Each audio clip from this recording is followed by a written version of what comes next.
Good morning, good afternoon, or evening, wherever you are. Good to see you.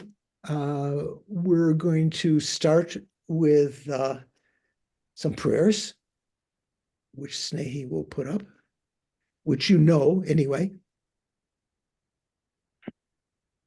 So when you recite the prayers, try to think of this vocalization of the prayers as an aid to bringing to mind the meaning of the prayer, that is, taking refuge and generating bodhicitta. Sangye churang soki chognam la jangchu bardu dagni kapsuchi dagi chunen gipe sognam ki rola penchir sangye drupa sho. I go for refuge until I am enlightened to the Buddha, the Dharma, and the Supreme Assembly. Through the collections I create through listening to the Dharma in this class today, may I become a Buddha in order to benefit all migrators, all wandering beings. Sangye churang soki chognam la changchu bardu dagni kapsuchi dagi chunyen gipe sognam ki dola penche sangye drupa sho.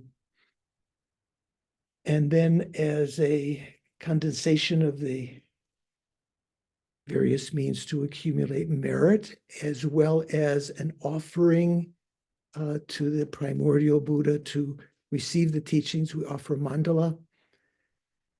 Sashi puki jukshin metog tram ri rab lingji ni de gen padi sangye shingdu mikte uargi trokunam dakshing la chupashu. O holy and perfect pure Lama, from the clouds of compassion that form in the skies of your Dharmakaya wisdom, please release a rain of vast and profound Dharma, precisely in accordance with the needs of those to be subdued. Idam Guru Radna Mandalakam Niryatayami. Okay, thank you very much. Good to see you. Hi, Paul. Anna has arrived also. So we're going to begin with a few minutes of practical meditation, motivation. We try to set, in addition to the words that we just vocalized and remembering the meaning there, now to go a little bit deeper. And first of all, as we've done all along, from the common vehicles of Buddhism, the breathing meditation, very simple breathing meditation, followed by meditation on the clear light nature of the mind. And within that, being led through a motivation. So sit comfortably. Relax your body if you can. Relax your mind. Place your attention on the breathing in front and keep it within your mindfulness.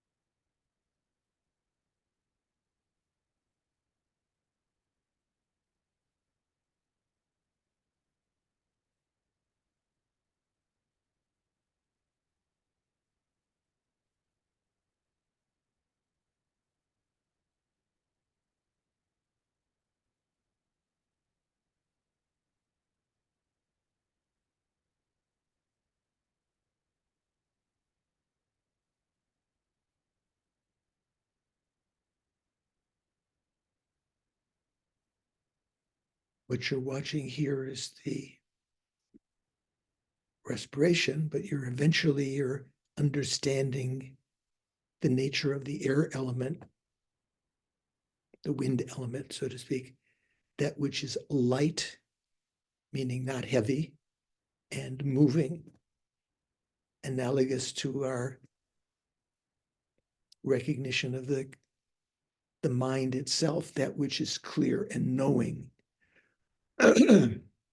One perhaps being its nature, the clarity of the mind and knowing its function. Here, nature of the wind element is lightness, and its function moving.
Having calmed the mind a bit through being mindful of the breathing, now place your attention instead, take your mindfulness away, let go of being mindful of the breathing and be mindful of the mental consciousness. You have to recognize it first through its contents, that which is clear and knowing.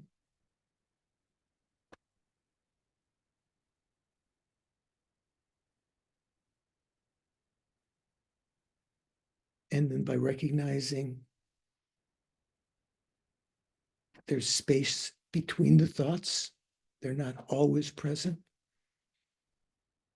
Or even when they are present, once you've become experienced, knowing that their very presence indicates that the mind, the consciousness, mental consciousness, provides no obstacle to their presence. It doesn't hinder their arisal nor reabsorption back into the mind.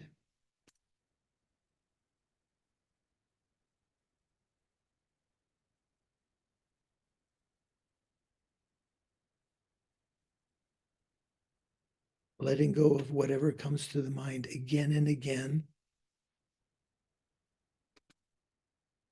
being left in a relatively non-conceptual state, non-conceptualizing state.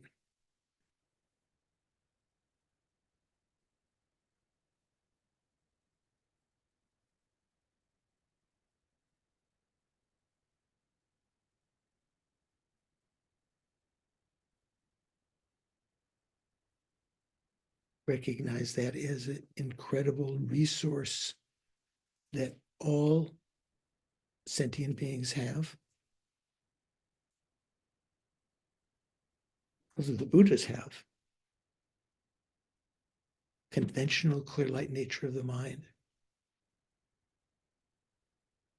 which the Buddha recognized as the developmental Buddha nature, that which allows us to become enlightened. Also, the ultimate clear light nature of the mind, often said that which allows us to become enlightened. But this developmental Buddha nature indicates that we can develop the qualities that we don't have yet, because there's no obstacle, there's no hindrance, there's no resistance against their arising in our mind. It's only our lack of effort and familiarity with the teachings that prevent us from actualizing them. Also, we don't necessarily have the cooperative conditions, collection of merit and wisdom,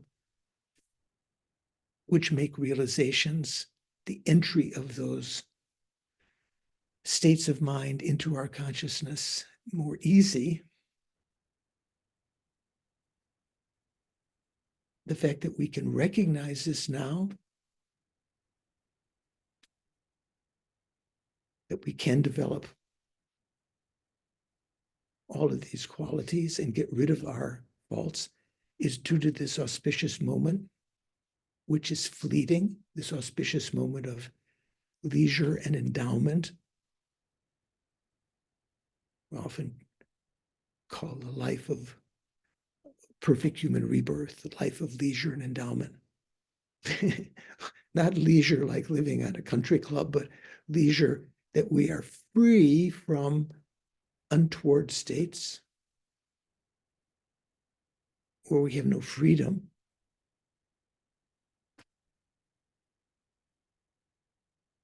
And we are endowed, we have the richnesses that are necessary due to the karma we've created in the past and due to the, our share of the collective karma now of being at a time when the Buddha had taught. Those teachings have a longevity that has not diminished completely. There's a community of like-minded individuals, practitioners and sangha practicing. There are benefactors. We were born as a human with our organs intact. We can listen and read the teachings. We have everything we need. We're in a free country to practice religion, hopefully, maybe continuing for at least another few months.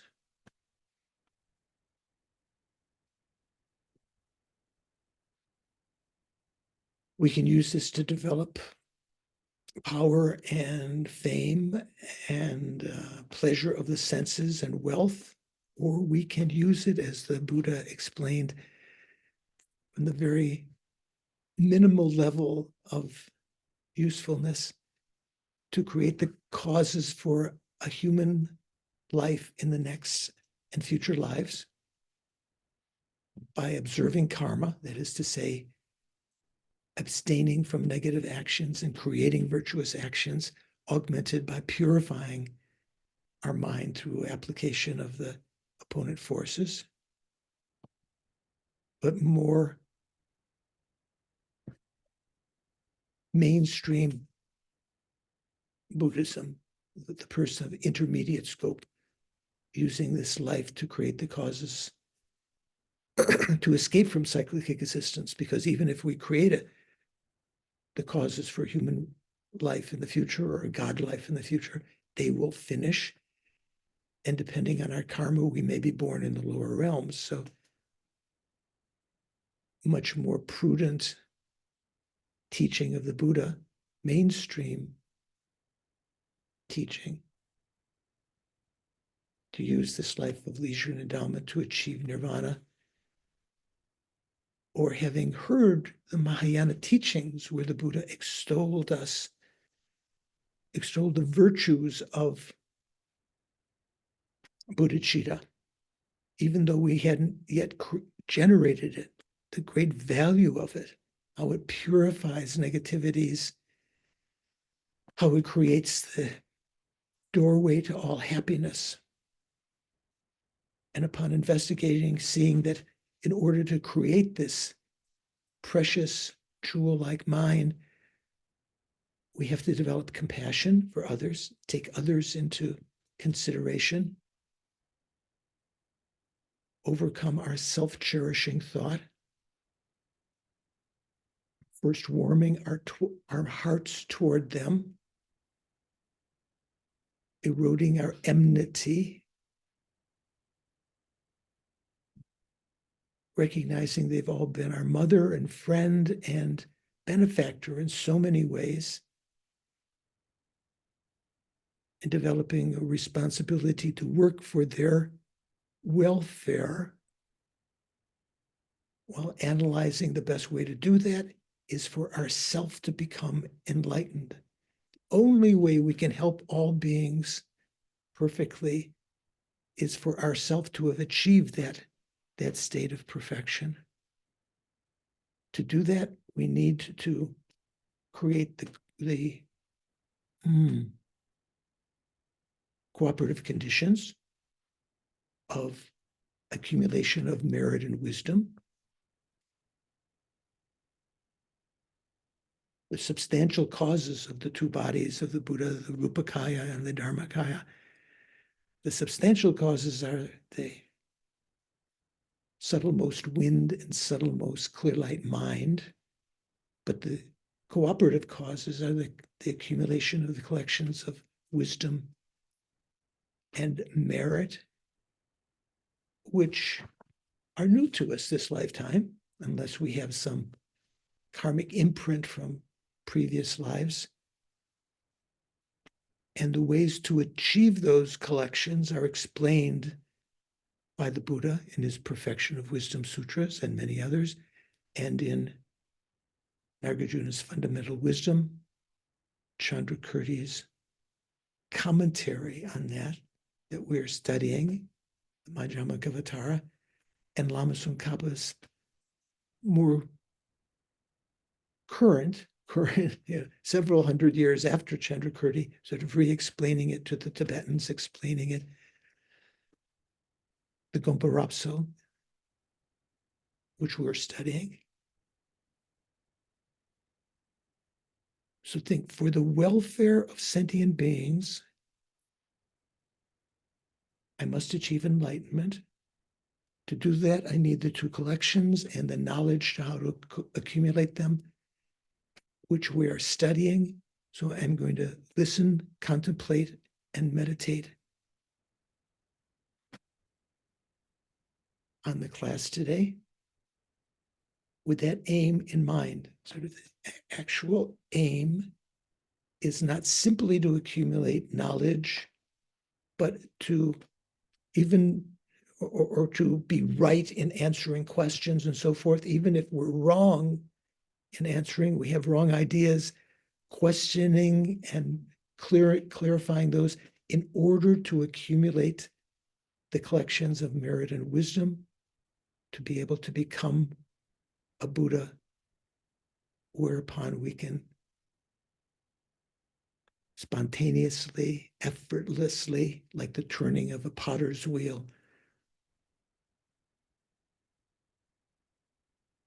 take sentient beings out of suffering, however many lifetimes, thousands, millions, billions of lifetimes, and set them into that very same enlightened state. I'm going to participate today in order to become enlightened for the sake of all sentient beings.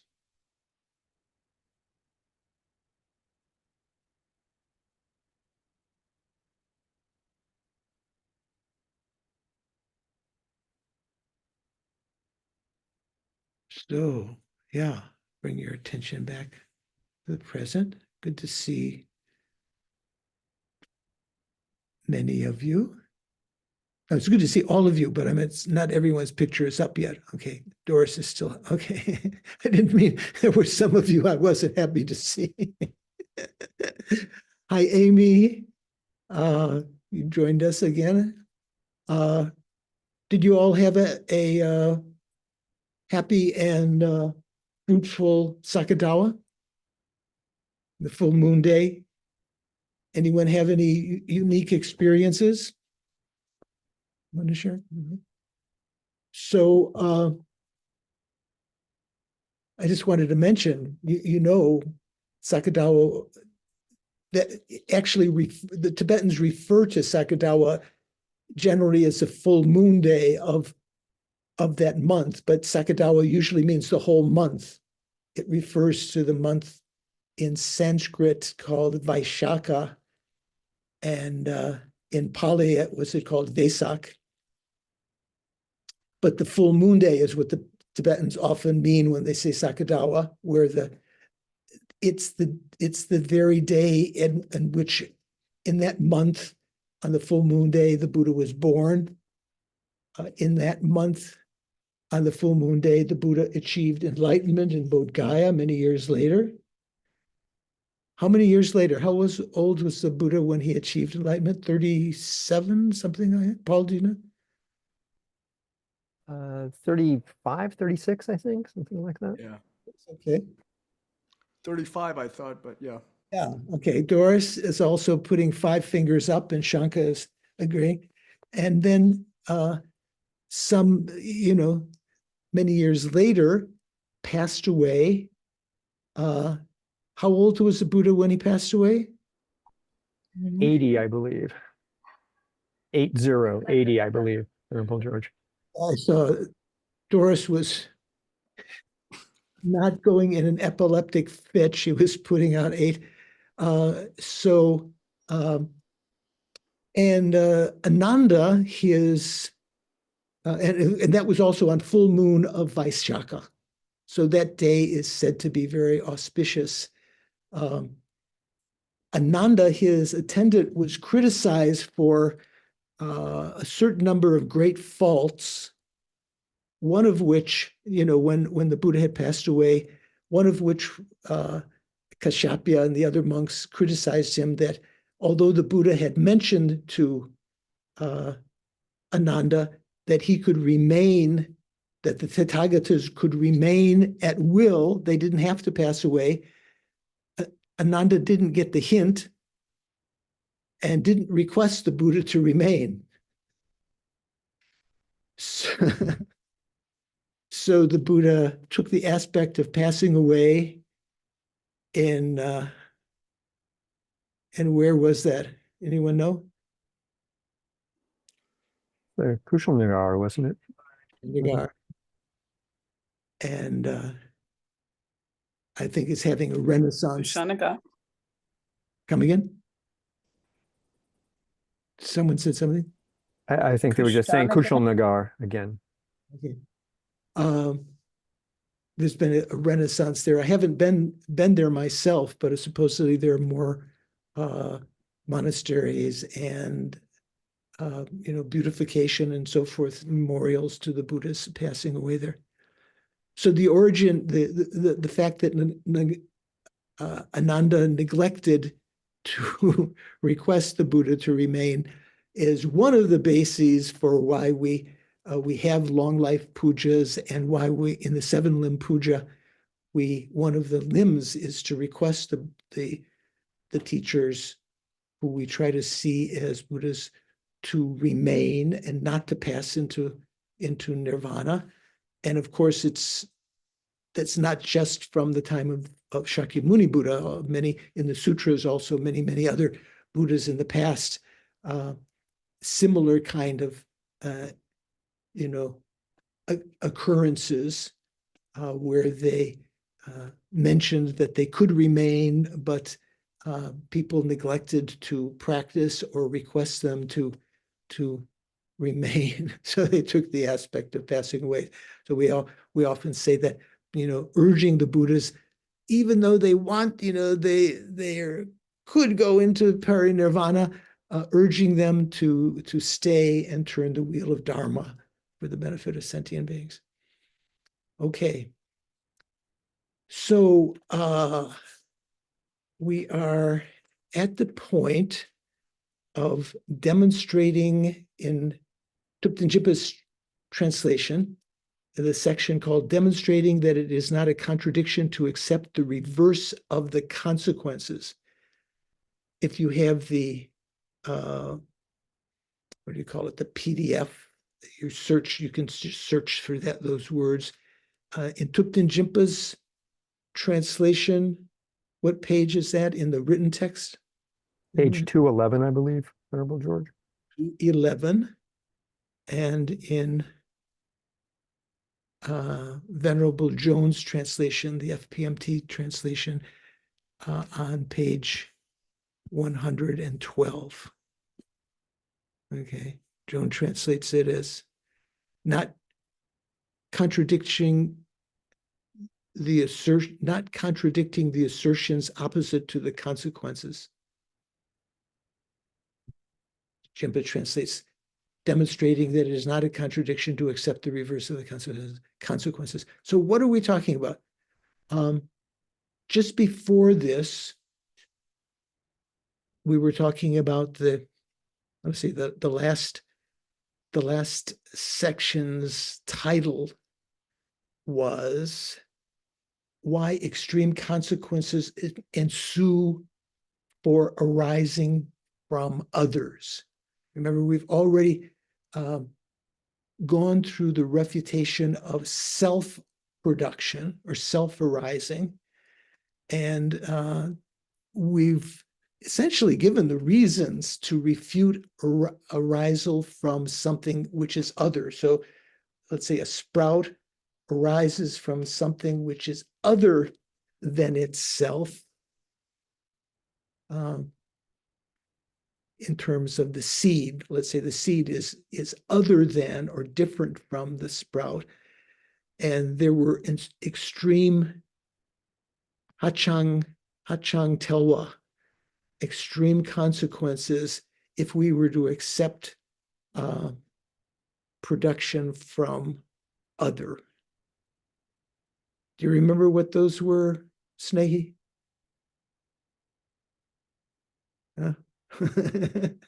Mikhail? The wrong consequences for self-arising? No, for other arising. Oh, other arising, yeah. It's from darkness arises light. Or maybe from flames. Oh, flame. No, from flames. Oh, sorry, what I'm saying. Darkness arises from flames. Yeah. Darkness arises from flames because it arises from inherently other, and anything can arise from anything because it arises from inherently other. Right. Or you could say there would be endless production.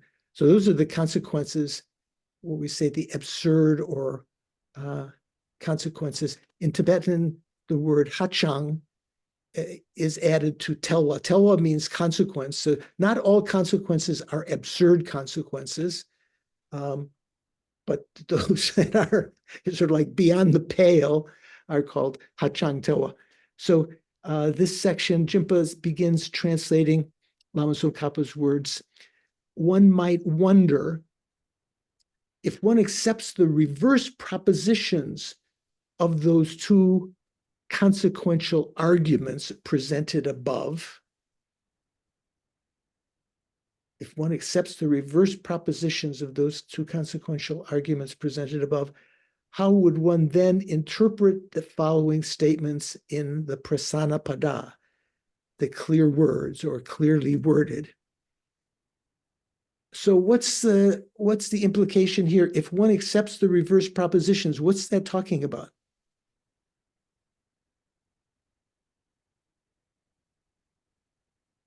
Oh, John's in the car.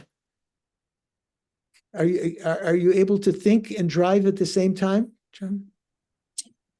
Probably not as well as if I'm sitting at a desk, but I can think. Okay, so if one accepts the reverse propositions from those two consequential arguments, so if one accepts the reverses of those consequences, so what is that talking about? What's the reverse of either of those two consequences? The reverse of those consequences, is that a statement about the like a formal logic inversion? Right. So when you reverse a consequence, you take the opposite of the sign and you put it as the predicate of a syllogism. You start with a consequence, you're going to end up with an actual syllogism that doesn't have the word, it follows that. And you take the opposite of the predicate and you put it as the sign of the syllogism. So what would that syllogism be? Let's say either one of those two syllogisms. Anyone know? I'll let John concentrate on driving rather than missing the next exit. John? You could, well, if self arise, no, how do you normally put a syllogism? You say something is impermanent, sound is impermanent because, okay, so something can arise from other, something can arise from other because things are inherently existent. Would that be a syllogism? No. We're saying if one accepts the reverse propositions. Oh, you want the reverse. So you would have to convert that into a consequence, right? Or the other way around, right? Section is saying, demonstrating that it is not a contradiction to accept the reverse of the consequences.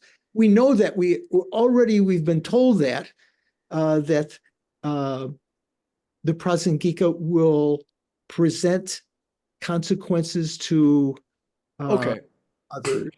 So the consequence would be it follows that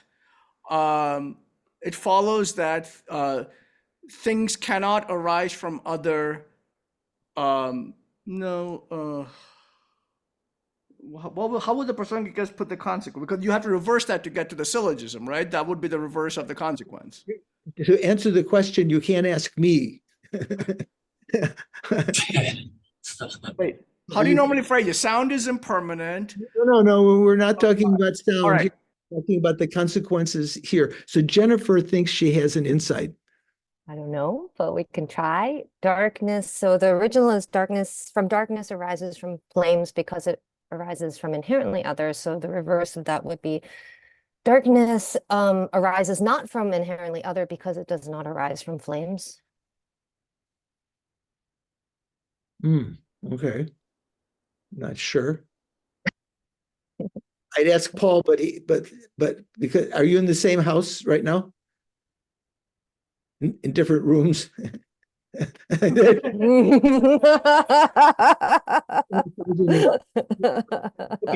let's leave that for a second and let's just see. This section is saying there's no contradiction to accept the reverse of consequences. And so we'll talk in more detail what the consequences are and the reverses are. But the main point is that the Prasangikas say there's no fault in accepting that. And now someone is going to ask this, but look at in Prasanapada, in the clear words, it gives three different situations that seem to imply that you wouldn't accept the reverse of consequences. And what the first one of these three famous examples, and when Geshe Zopa taught us, he mentioned that the reasoning will be explained in detail after them.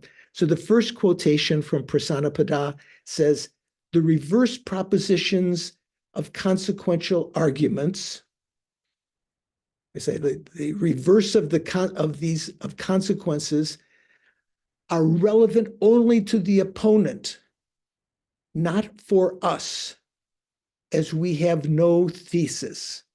This is one of the famous quotations that people misinterpret, because this is the Prasanapada was composed by whom? Do you know? Chandrakirti. Chandrakirti. Chandrakirti. Chandrakirti. Who said that in nice Indian? Was it Suvash? John. Oh, it was John. So sometimes this is quoted. Also, a very famous quotation from Nagarjuna that will come a little later in the class, where he said, "I have no thesis." That means, it's sort of like people saying the Prasangikas would not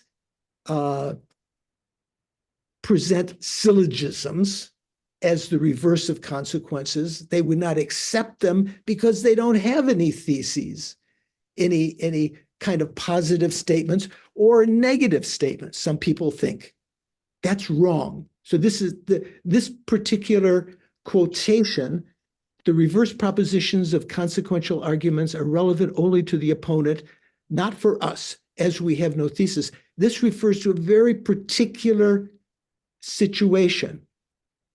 So this particular one, FPMT translates that as the meaning opposite to the consequences is also related to the opponent and not to us, because we do not have this thesis or that thesis.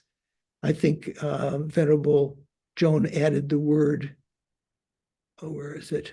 Also in the wrong place in that sense. But anyway, so the Anne MacDonald, who translated the first chapter of Prasanapada, and these, all three of these quotations that we're getting here all come in the first chapter of Prasanapada. So she translated that on page 86, which some of you have downloaded, maybe all of you have. You might want to be able to look there.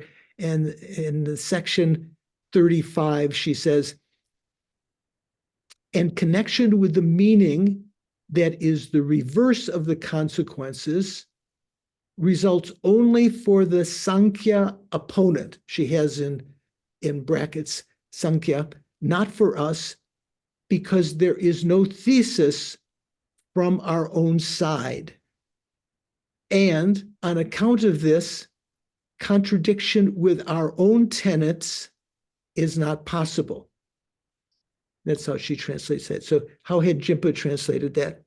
The reverse proposition of consequential arguments are relative only to the opponent, not for us, as we have no thesis, as she put it there. And on account of this, connection with our own tenets is not possible. Oh, no, because there is no thesis from our own side. There is another line after that, which was not translated in Lama Tsong Khapa's, that little thing there. Dechir kachik, Dechir ko chakla, jukde tadang gelwa galayu. How could there be contradiction with our own tenets, because we don't have any thesis? Okay. Can I, excuse me, Yeah. Venerable George. Yes. So this is, I guess, one of the big questions is, what do the Prasangikas mean about having no thesis? But in this context, at least, does it refer to the fact that the Prasangika has no position on inherent existence because they don't believe because from their point of view, it's a non-entity, it's a non-existent thing. So it's like a non-implicative negation. By rejecting something being caused from an inherently existing other, Right. We say non-affirming negation or non-implicative. sorry, it's a non-affirming negation. So is that what is meant by It's part of we what's have no thesis? part of it. These three statements are first going to be presented, and then Lama Tsongkhapa mentions how they are to be interpreted. So we'll get to that in a second, but that's part of it. So generally, you could say that when you prove generally when you prove emptiness, what you're proving is a non-affirming negation. So nothing else is affirmed. No other positive phenomena is affirmed. Non-affirming negations, John, can non-affirming negations affirm anything else? Can non-affirming negations affirm something? Did I say John? I was thinking Paul. Yeah. Let me ask Paul. You concentrate on driving. Don't crash. Can a non-affirming negation, Paul, affirm anything else? Negation sounds like it doesn't affirm It it. sounds like it. I don't think it can explicitly affirm something, but it could implicitly affirm something. Well, it can affirm other negative phenomena. Right. So we'll come to that a little bit later. So it sounds is a little bit like suspect when you say a non-affirming negation. It sounds like it can't affirm anything, but a non-affirming negation, let's say, negating true existence or inherent existence, can affirm other, let's say,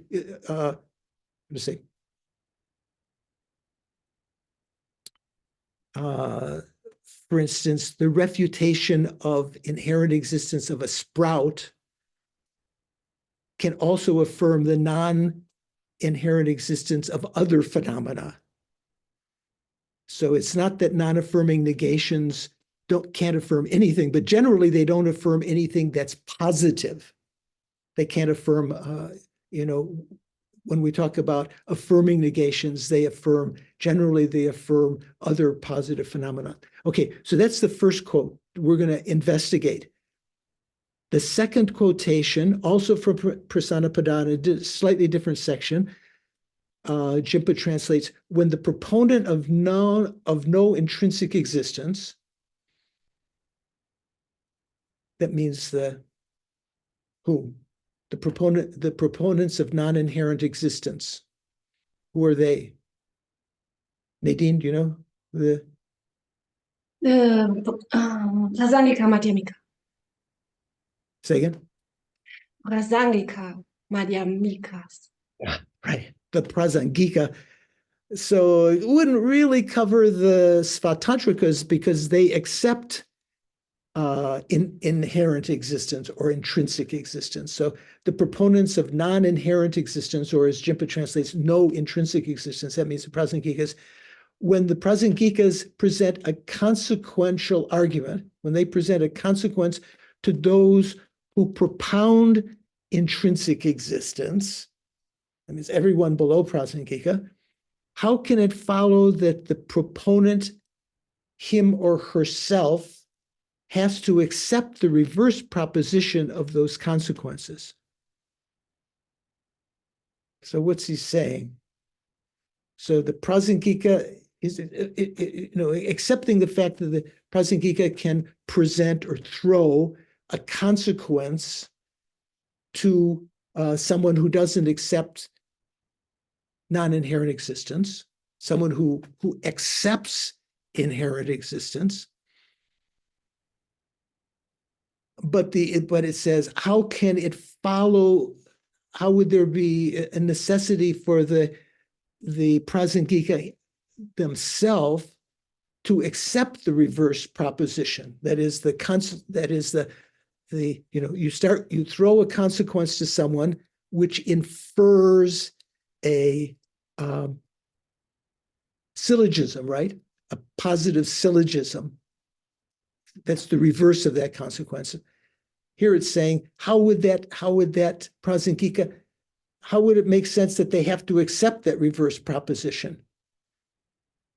Whereas the name of this section is demonstrating that it is not a contradiction to accept the reverse of the consequence. We're saying, in general, the prasangika can accept the reverse of the consequences, whereas this quotation from Prasanapada is being brought up, saying, hey, how can you say there's no contradiction? Because Chandrakirti himself said, how can it follow that the proponent himself, meaning the prasangika, has to accept the reverse proposition of these consequences? So that's another quandary.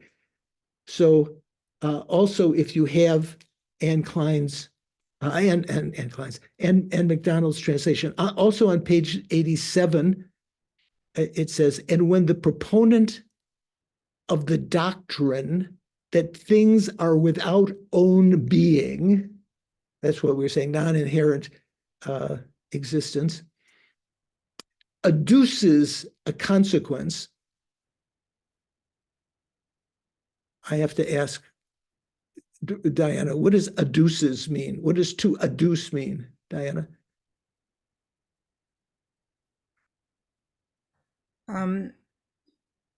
I cannot give you a precise enough answer within logic. In general, it would mean to lead us there. Right. Okay. So this is what we're saying.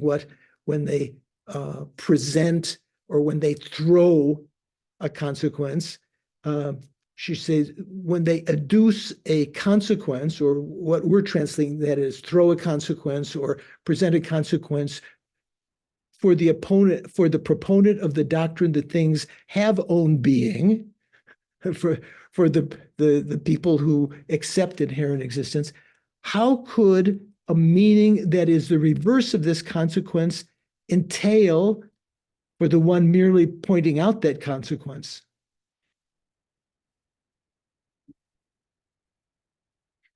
Okay. So anyway, you can check that, her translation. So that's the second one. So both of these are kind of sounding like Chandrakirti is saying that prasangikas wouldn't accept the reverse of the consequences. The third famous one, a little bit different section, Jimpa translates, therefore the statement in a consequential argument merely refutes the opponent's thesis. There is no affirmation of the reverse proposition of such consequences. So FMT Joan translated this as, therefore, because establishing a consequence has the result of merely refuting the opponent's thesis,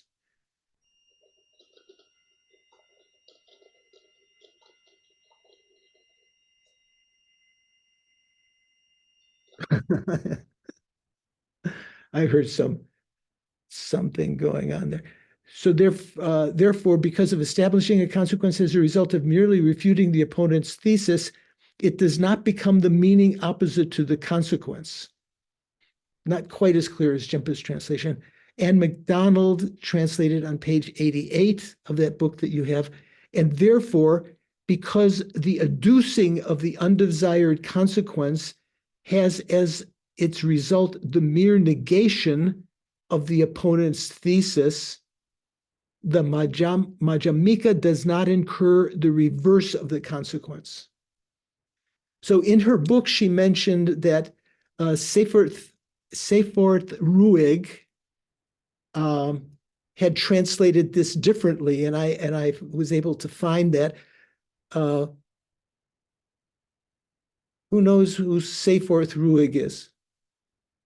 I think he's still alive, right? Paul, who is Seyfarth Ruig? Rueg was, I think he was originally a professor at the University of Washington at Seattle. They did a lot of work on early Madhyamaka. Professor, I think he then relocated to London. He's sort of one of the older professors who's considered very reliable in his translations and his study of Madhyamaka, especially Prasangika. So, and also, it's interesting, in her book, in her bibliography at the end, she doesn't have Sefer Ruig under R. She has it under S. Is Sefer Ruig his last name?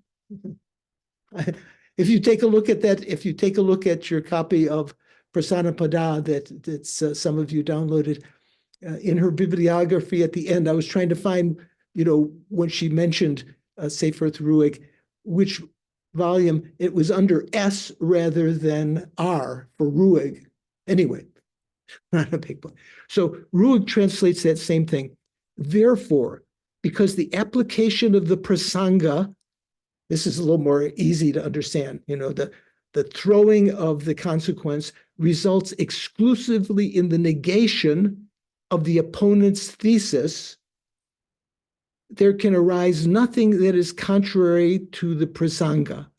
That means there can arise nothing for the person who's throwing the consequence, the prasangika. Okay, those three make sense to you so far? They all seem to sound like, the prasangika who throws a consequence to a lower tenant would not at all follow that what do you say, syllogism that is thrown. Mikhail, what do you think? What I don't understand is that I thought that the consequence that prasangika throws to opponents can be either correct or absurd. Right?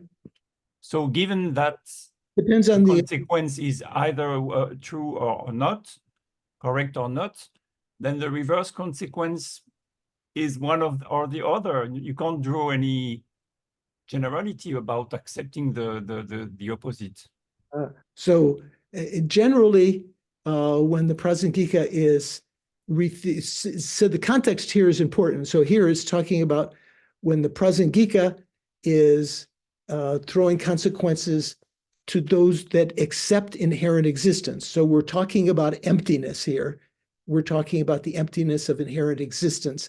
So in that context, when the prasangika throws consequences, the point of them throwing consequences is that they cannot present to someone who accepts inherent existence, they can't present a syllogism directly, because for a syllogism to be accepted by the opponent, there are certain factors that have to be present.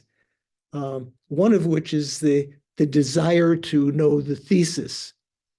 So, for instance, if the prasangika were to say phenomena do not inherently exist because they are dependent arisings, is that a good syllogism, Suvansh? Phenomena do not inherently exist because they're dependent arisings? Yes, I think that's good. Yeah, I didn't give an example, but let's say that's a syllogism. They can't say that because the proponents of inherent existence don't want to know that. The thesis is phenomena are not inherently existent.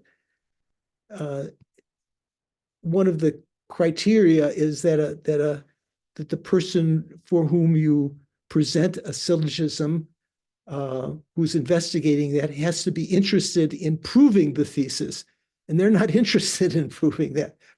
There are other kinds of faults also. So let's continue on. So Jimpa's translation continues. After these quotations, which were all prefaced with the statement, if one accepts the reverse propositions of those two consequential arguments presented above, how would you then interpret the following? In other words, like, what the heck's going on? Because it sounds like Chandrakirti is saying that the prasangikas don't accept the reverse. So Lama Tsokapa says, Kyunmei, I think, there's no problem.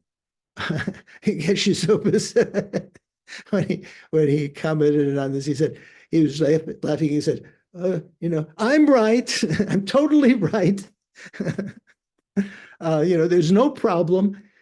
Those statements are relevant only in the context of refuting self-arising.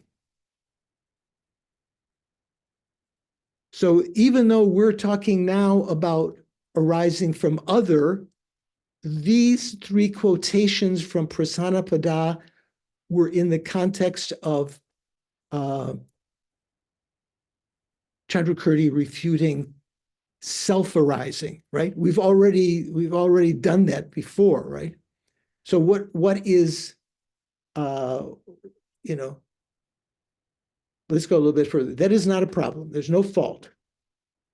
These statements are relevant only in the context of refuting self-arising, not with respect to all consequential arguments presented by the Madhyamika.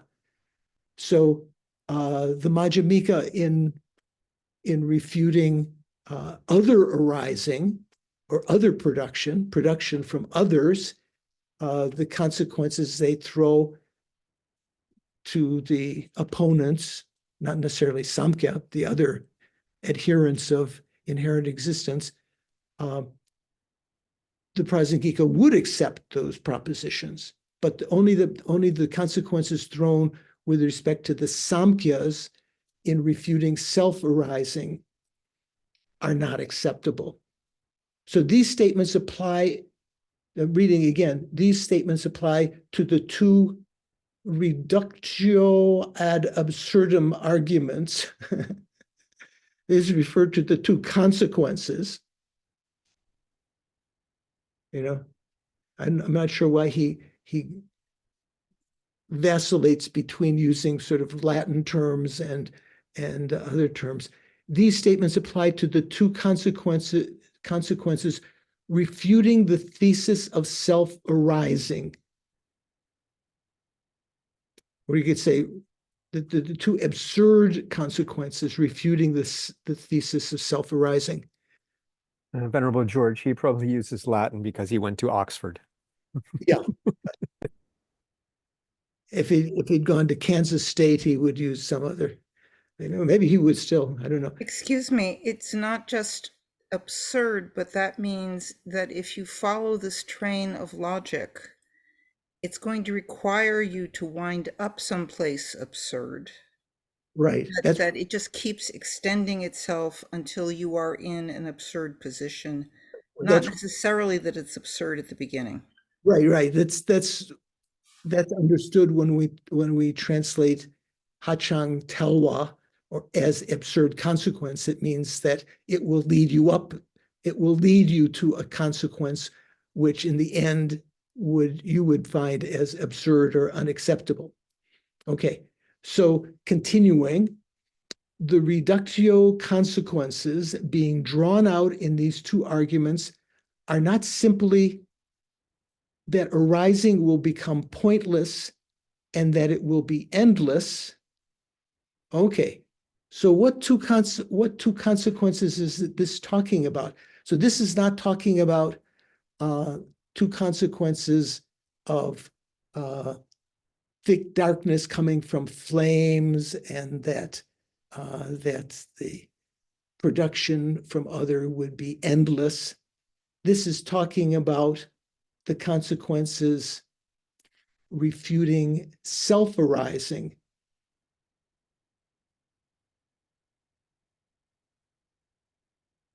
Right? The reduction of consequences being drawn out in these two arguments, and those two arguments are not simply that arising will become pointless and that it will become endless. The consequences being drawn out are that re-arising will be pointless and there will be an infinite regress of arising.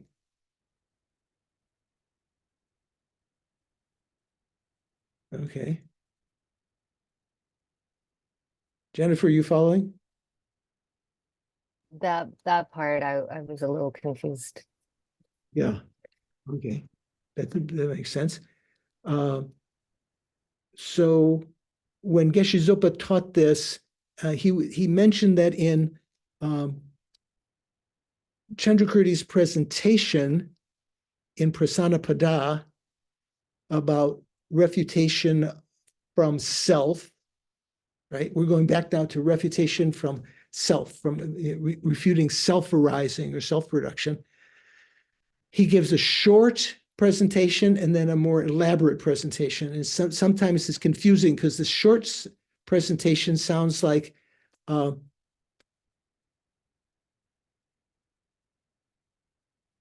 that things would be arising would be pointless if you had self-arising.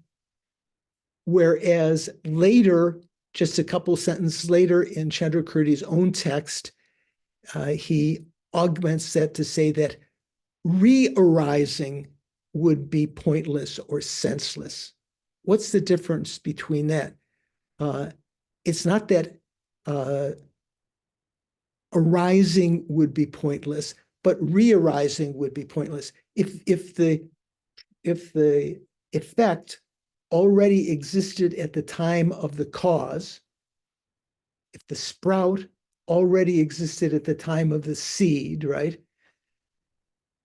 Then its re-arising would be pointless because it already existed before. Snehi, what do you think? Oh, I wanted to see if this was a good time for a break, Venerable George. Yeah, so let me just go a little bit further. Okay. Reminding. So where are we? The reductio consequences being drawn out in those two arguments are not simply that arising will be pointless and that it will be endless, as in the short presentation in Prasanapada. The consequences being drawn out are that re-arising will be pointless and that there would be, I would say would be rather than will be, there would be an infinite regress of arising. The same thing, is that the same as saying it would be endless? Infinite regress of arising and endless? What do you think? Amy, are you following? We got two sets here. First, it says there, it's not simply that it seems like the same to me. sounds like same, huh? It's two things we say. There are two arguments here. It's not simply that arising will become pointless or meaningless, but that re-arising would be meaningless. And it's not that arising would be endless, but that there would be an infinite regress of arising. Isn't that the same thing? What do you think? Yeah, think about that. So let's continue. It would seem wouldn't it seem like one would be that it would arise the same way again and again, and the other would be it would arise from the next thing, from the next thing, from the next thing. Yeah, maybe there is a slight difference. So you think about that. So let me continue reading. The reversal of these consequences, that there is a point in such re-arising. What does that mean? The reversal of these consequences. So the consequences are what? Re-arising would be pointless. It follows that re-arising would be pointless. So there's some other parts of the syllogism missing. That's just the predicate, right? Re-arising would be pointless. The reversal of that is there is a point to such a re-arising. or re-arising is not pointless. Re-arising has a meaning, has a need, or something like that. And the opposite, the reverse of the other, that re-arising would be an infinite regress. The process of such re-arising is finite. Those are positions the Samkhya opponent alone upholds. And because we Madhyamikas do not have such a thesis of self-arising, we are not implicated by contradictions ensuing from adhering to such a tenet. This then is the meaning of the first citation. So as I said before, we gave the 3 citations, and as Geshe Zopa mentioned when he was teaching, he said there would be elaborate explanation of each of them. So hold your horses. At first, when we read them, they sounded like, what could that mean? So this is explaining what Chandrakirti was getting at here. He's not talking about consequences thrown to the proponents of non-inherent existence when we're refuting other production. He's refuting self-production, and there are consequences thrown to the samkhyas there, which are the we present consequences to them which propel or throw or adduce syllogisms for them, which we would not accept, the Prasangikas would not accept, because we do not accept self-production. Do we accept other production? Production from other? Why not, Snehi? John is saying, yes, we do accept other production. You're going, using it. If you say production from an inherent other, then we wouldn't accept that. Conventionally, no. Yeah. Okay, so Conventional or not conventional? Even conventionally, I don't think Prasangika would accept production from an inherent other. right, either conventional, Inherently. because as we've mentioned before, as Lama Tsongkhapa stated, and as Geshe Zopai mentioned again and again, production from other does not mean production from mere other. It means production from inherently different other. Let's say inherent other, something which is inherently existent as other. So one has to go out of one's way to say that there is production from other conventionally. Let's say from mere other. There is a production from mere other. So let's read a little bit further, and then we're going to go back after the break to investigate this from some other writings. So here we had the reductio consequences. These absurd consequences being drawn out in these 2 arguments are not simply that arising will become pointless and that it will be endless. The consequences drawn out, being thrown, are that re-arising will be pointless, because if it's already existing at the time of the seed, it's pointless or meaningless for it to be produced again. And there would be an infinite regress of arising, that once it arose, that arisal would also have to re-arise again. The reversal of these consequences is that there is a point to such re-arising, and the process of such re-arising is finite. Would we accept that? There is a point to re-arising? No. That's the Samkhya position. They would say, come on, it has to re-arise because there's a point to that. It already existed in the seed, but there's a point to it re-arising, as the sprout, separate than the seed. We wouldn't accept that. Prasangika wouldn't accept that.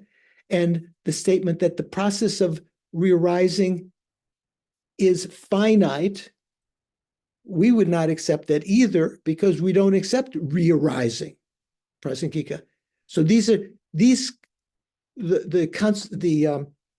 statement from Prasanapada saying that we don't accept these consequences is referring to this particular situation. Those are positions the Samkhya opponent alone upholds. And because we Madhyamikas do not have such a thesis of self-arising, we are not implicated by contradictions ensuing from adhering to such a tenet. That particular sentence in Tibetan is a little bit hard to draw out. I think Thupten Jinpa has a good take on it there. This then is the meaning of the first citation. FPMT Venerable Jones said, for this reason, we do not have their thesis. It does not contradict the tenets that we accept. It's a little more difficult. Geshe Zopa, in his teaching, says we Prasangikas do not have that kind of thesis. We don't accept production again. It would have no purpose. So therefore, this Tibetan's de kelangpe drupta dang gelwa meche pe donte. This is a little bit difficult sentence to translate. The contradictions to accepting that reversed meaning don't exist for us because we don't accept the reversed meaning. Essentially, that's what that's saying. Okay, so let's take a short break. If you need a tea or a pee-pee break, and I will leave my audio on, listen to what's happening. And but thank you for repeating these concepts and making the statements clear, Venerable. I know sometimes if you just read it once and you go through it, it's like doesn't really stick. Nadine, you have any question before we start up? Oh, I have so many questions, but luckily we have discussion group. Yeah. Monday, okay. Yeah, that's true. John, how are you doing? How far are you from the Good. nation? I still have an hour to go.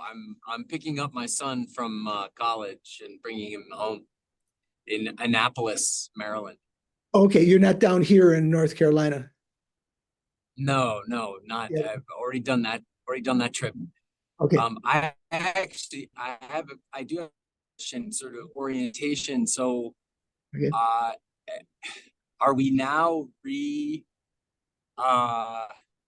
comments, the most recent comments now, because I don't have the text in front of me. I feel a little lost. Are we reorienting to the production from self? Because the comment about it not accepting the reverse of the reversal of the sign is specific to the Sankhya position on production from self. Yeah. Is that what you're saying? Yeah. So that first quotation was saying that statement by Chandrakirti in Prasanapada that's taken out of context. What did we say? The reverse propositions of consequences are relevant only to the opponent, not for us, as we have no thesis. Sounds like we have no thesis at all, and that that trying to carry that on, the reversal of consequences are relevant only to the opponent, trying to carry that into the Prasangika refutation of production from other, where we do accept the reverse of the consequences. That's wrong. That first statement only refers to the refutation of the Samkhya. Okay. So then in the text continues, Buddhapalita. So who is Buddhapalita? Buddhapalita is the one who commented first on Nagarjuna's fundamental wisdom.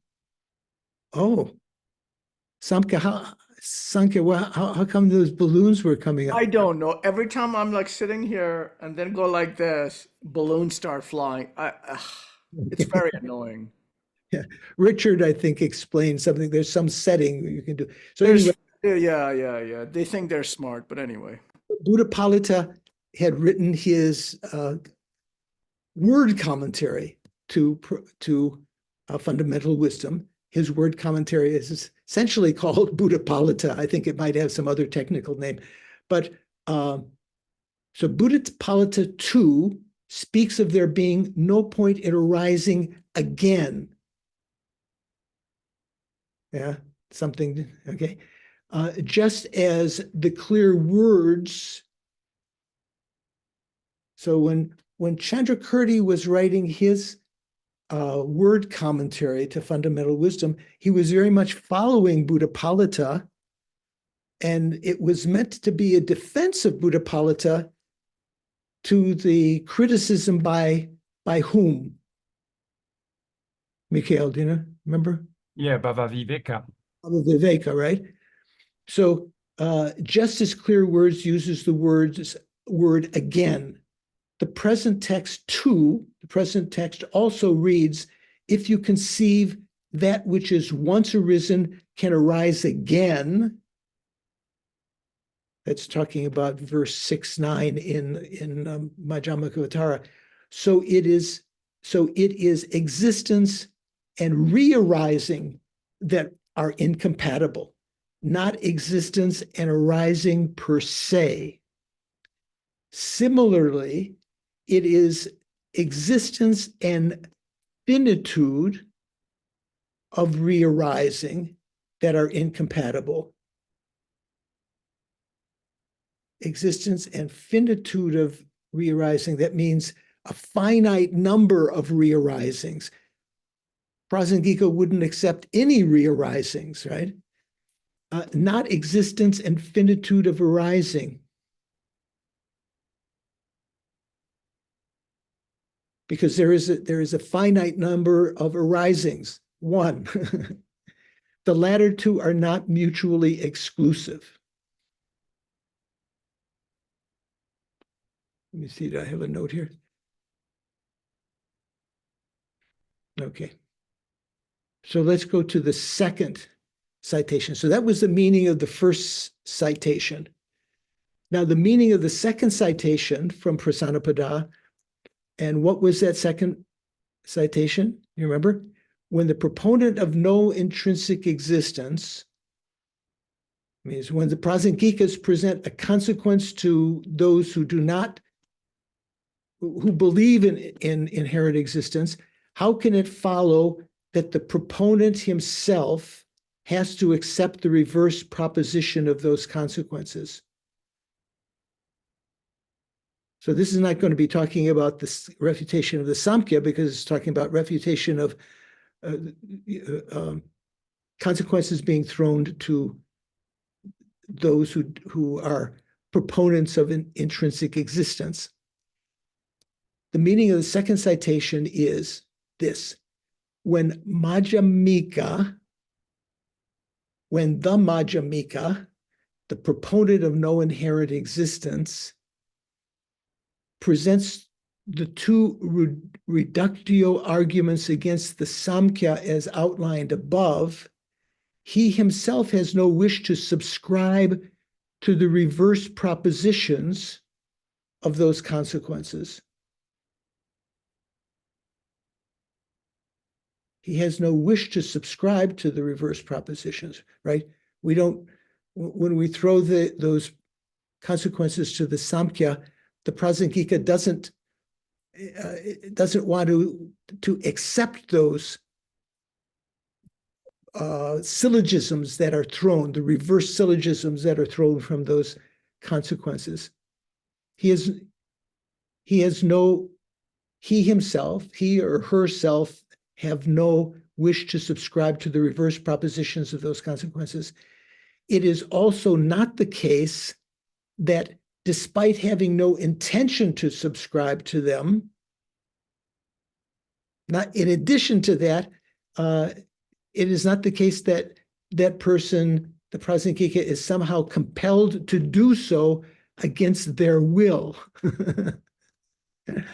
Therefore, the citation states that we Madhyamikas do not subscribe to the reverse proposition of those two reductio arguments.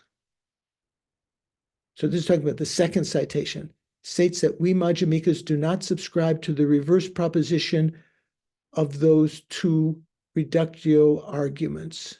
So still talking about the same, still talking about the Samkhya. I think I misspoke before. So here, the FPMT translation says, the meaning of the second citation from Clear Words as follows. When the middle way proponents of non-inherent existence, so that would be the Prasangika Madhyamika, right? Not just Madhyamikas in general. When the middle way proponents of non-inherent existence fling the two consequences, or adduce, or propound, or whatever, the two consequences explained before to the Samkhya proponents of inherent existence, they do not desire to assert an implied meaning to the opposite of their own system. It is also not that this is done without independence. Okay, I'm looking for Doris to see whether That was a triple negative. that, Sorry. yeah, it is also not that this is done without independence. Maybe it's Actually, it's a quadruple. That's a quadruple. it is also not that this is done without independence, or as Jimpa translates it, maybe a little less complicated. It is also not the case that despite having no intention to subscribe to them, he is somehow compelled to do so against his will. So that Tibetan also is a little bit nimble. Tupten Chimpa got the Tibetan is a little bit de make yang rang wang mepa chepa yang minbe. Anyway, so therefore, it is also, FPMT says, it is also not that this is done without independence. It is not that this is done without independence. That means that you don't have any freedom. Therefore, this is the meaning of saying they do not assert the opposite to those two consequences. Okay, we have to think about that some more. But anyway, we'll go to the third consequence now, the third citation, rather. So the third citation was, therefore, the statement in a consequential argument, therefore, the statement in a consequence merely refutes the opponent's thesis. There is no affirmation of the reverse proposition of such consequences. So the meaning of the third citation is follows. It sounds like, again, that when you give a consequence, that you don't accept the reverse. The meaning is follows. Although the reverse propositions of the two reductio arguments, the two consequences, the reverses of those, and what are those? What are those propositions? That is, what is thrown by the consequences would be the reverse, that there is a point to arising again, and that such arising is infinite as opposed to finite. They do not operate as logical proofs to establish the absence of self-arising.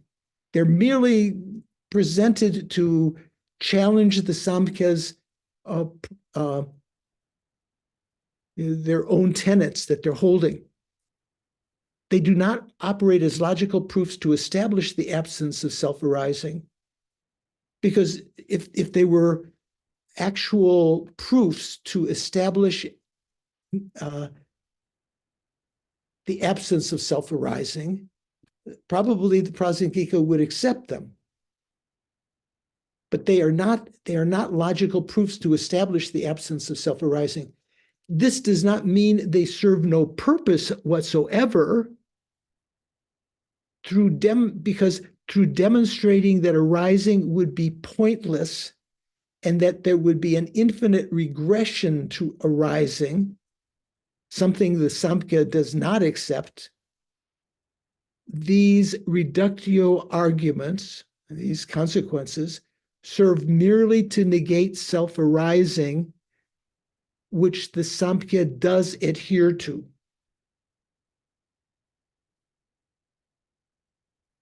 They serve merely to negate self-arising. Earlier it said they don't operate as logical proofs to establish the absence of self-arising.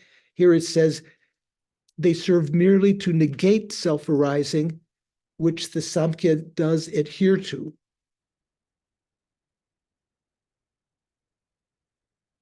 Venerable Joan, translate that last sentence. Since it establishes the purposelessness and endless production which the Samkhyas do not assert, it has the purpose of establishing the mere elimination of production from self, which is the thesis of the Samkhyas.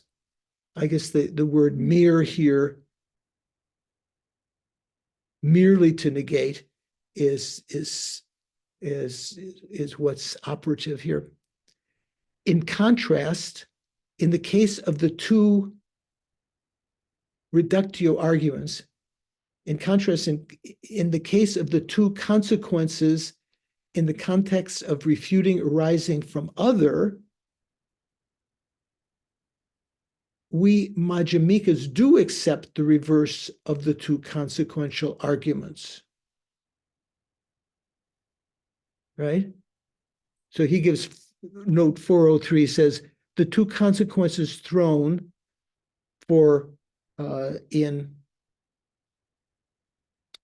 refuting production from others are from pitch darkness can arise bright flames of fire. He says the two consequences thrown. I think he means the two syllogisms thrown from the consequences, that from pitch darkness arise bright flames of fire, and that everything can arise from everything else. So Khapa points out that the Madhyamika can accept those opposites and does accept those opposites. They're opposites. So here it's saying those three citations that we just gave were talking about the context of refuting self-arising to the Samkhyas, and the consequences that we throw to them when you reverse them. We Prasangikas do not accept those syllogisms or similes of syllogisms, facsimiles of syllogisms. Why would I say facsimiles of syllogisms, Paul?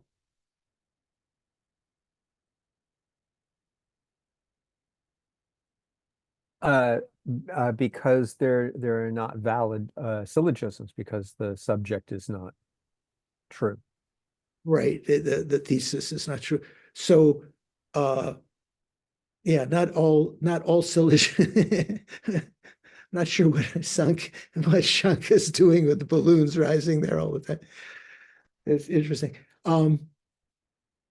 So, in contrast, in the case of the two consequences in the context of refuting arising from other, which is where the section that we're at now, we Madhyamikas do accept the reverse of those two consequences. We should therefore understand that there are two kinds of reverse propositions of consequential arguments. There are two kinds of reversed consequences. ones that we do accept and ones we do not accept. So that means when you give a consequence, and you take the reverse of that consequence to create a syllogism. Remember, you have to take the opposite of the sign, put it as the predicate. You have to take the opposite of the predicate of the consequence and put it as the sign of the syllogism that you're making that's being thrown by that. There are some that we do accept, and there are some that we do not accept. You have to know the context. So, Mikhail, what do you think? Yeah, I was wondering about the meaning of the third citation here. The very beginning of the paragraph. Tsongkhapa is mentioning the two reverse consequences that are not accepted by Prasangikas. And it You talking should about be the third citation, or are you talking about the explanation of the third citation? the paragraph we just read, the explanation. Okay, what is that? The meaning of the The third. meaning of the third citation, yeah. He's saying the reverse, although the reverse proposition of the two reductio arguments, and one is that there is point to arising again, which is wrong, which is not accepted by Prasangikas, and the other one should be that such arising is finite. No? Because that such arising is infinite, that's Right. correct. Right. So Venerable Jones translation says the meaning of the third citation, although the reason of repeated reproduction, which is purposeful and has an end. Yeah. Yeah, that's the opposite, yeah. I think Jimpa should have finite there, I believe. So we'll check on Monday if you think about it over the weekend. I think you're right, but not.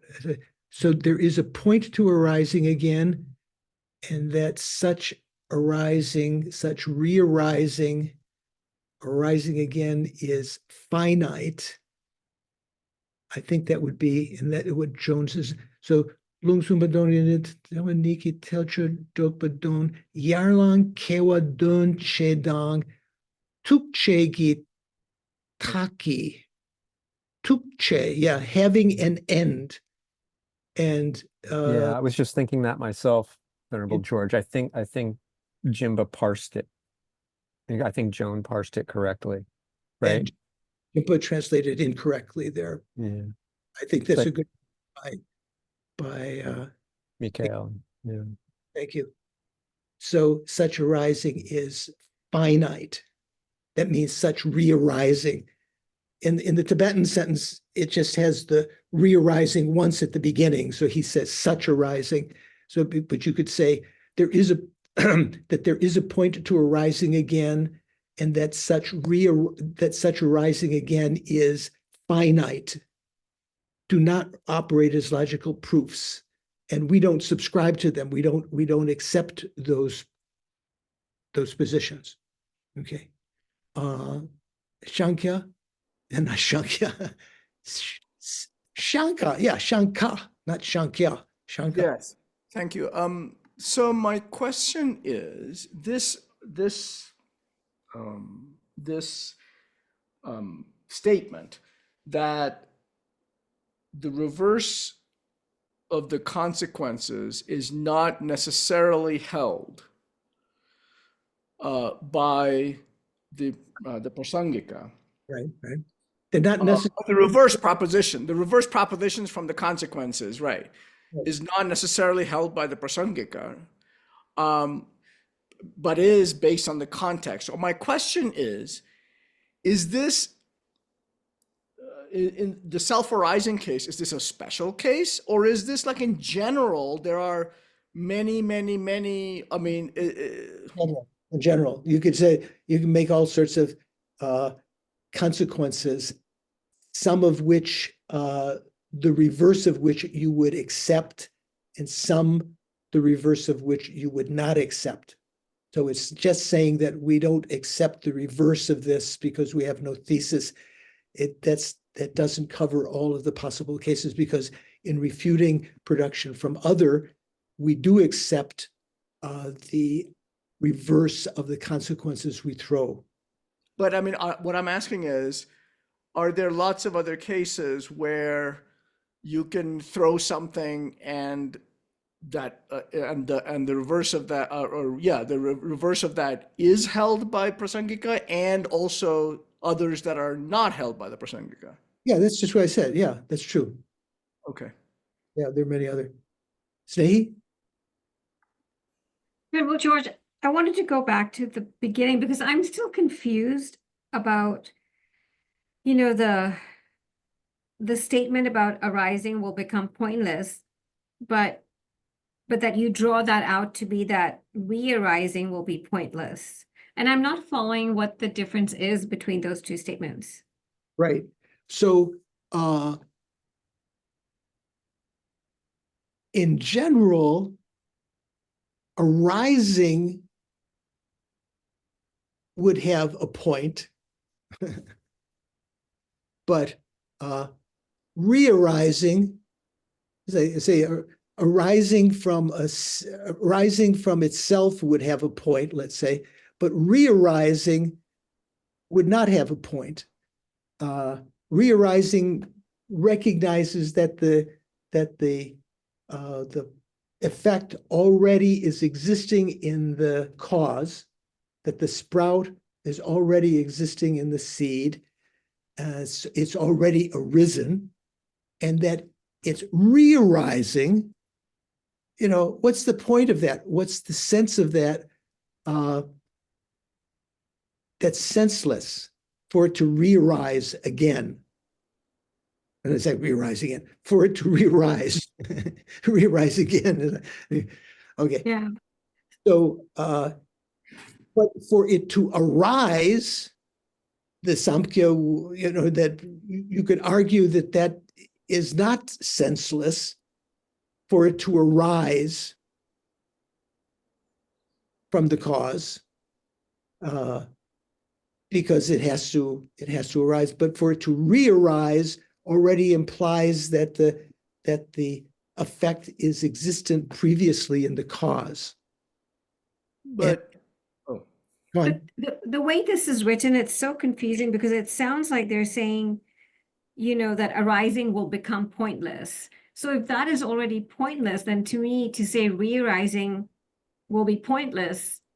I mean, if arising is already pointless, then re-arising is pointless. So what Geshe Zopa was saying when he was explaining this to us, he said that in the Prasanapada, there is a short presentation, almost like the root text.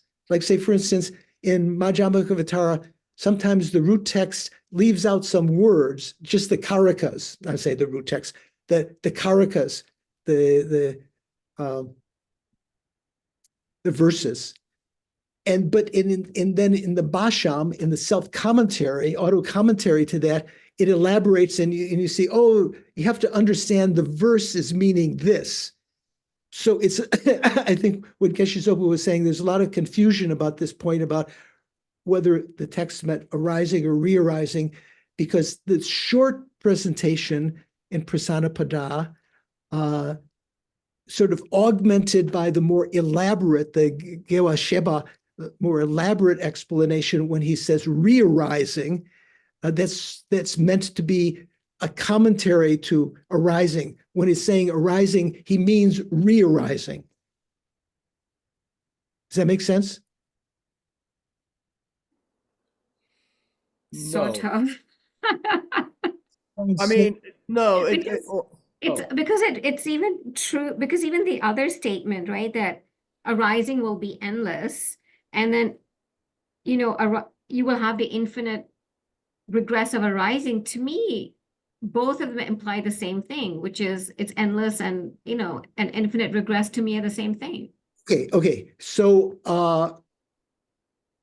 we're going to switch now to a PDF, which hopefully Doris has put up or will put up, two PDFs from Jeffrey Hopkins' text. And the first one is material we haven't done before, but it sort of melds in with some of the other readings we've done from Jeffrey Hopkins' chapter on debate.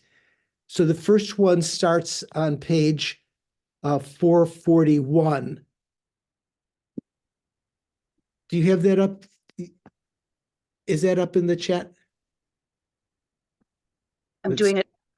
I wasn't sure which one you wanted first. Yeah, the first 441, and then the second, the 470 something. Is that up there? I'm not that fast. Oh, okay. No. I'm sorry. I'm just, I'm not very. There's one. Okay, there's one. Okay. So why don't you open, while she puts up the second one, which we'll talk about later, why don't you open up that one and I will read a little bit. So this is from the section, this is on page 441 of Jeffrey Hopkins' Meditation on Emptiness, that big blue text, which I don't have here. So this is from a PDF. So sometimes the some of the letters are skewed. So he says, Buddhapalita's refutation in commentary on the first chapter of Nagarjuna's treatise on the middle way of the Samkhya position. So Buddhapalita's refutation of the Samkhya position. So this is talking about Nagarjuna's fundamental wisdom. So Buddhapalita wrote his commentary to that, right? Which then Bhavaviveka criticized. Okay, so Buddhapalita's refutation in commentary on the first chapter in Nagarjuna's treatise on the middle way of the Samkhya position, that an effect is produced from a cause which is of the same nature as itself, self-production, drew heavy criticism from Bhavaviveka. Bhavaviveka was not criticizing that self-production existed.